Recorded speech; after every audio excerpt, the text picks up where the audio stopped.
What if humanity wasn't the product of evolution alone, but of deliberate engineering by gods from the stars?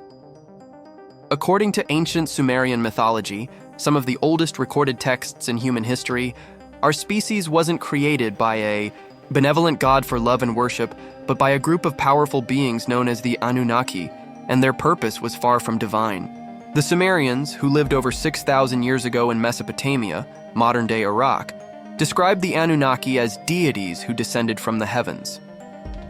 But these weren't spiritual entities in the modern sense. They were advanced beings who came to Earth for a reason, to mine gold. In the Babylonian creation epic Atrahasis, the Anunnaki were said to be burdened by the labor of digging and extracting resources. To relieve themselves of the hard work, they proposed a radical idea: create a new species that could work for them. This was no ordinary creation story.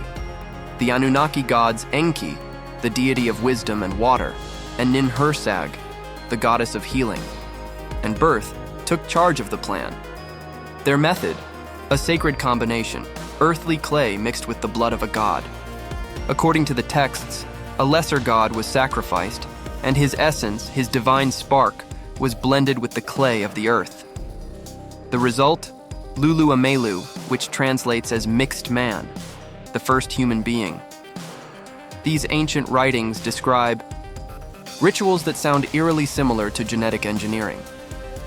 Special chambers known as birth rooms goddesses, serving as gestational vessels, a deliberate process of mixing DNA-like materials.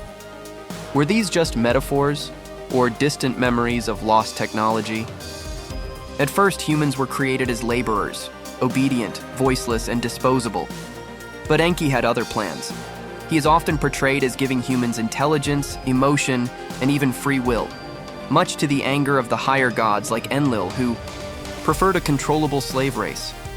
This act of rebellion sparked divine tension, and in many versions it was Enki who tried to save humanity from later disasters, including the Great Flood. If this myth holds any truth, then the implications are staggering. Were we truly made to serve? Was our yearning for freedom and meaning coded into us by a rebellious creator?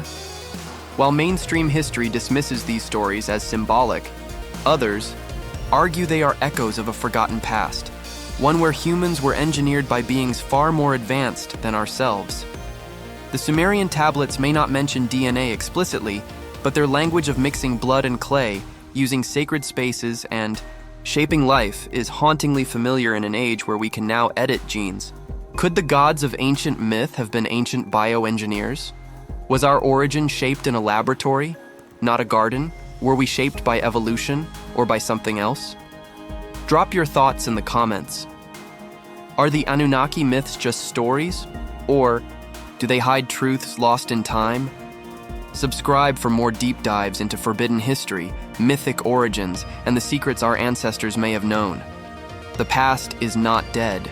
It's encoded in us.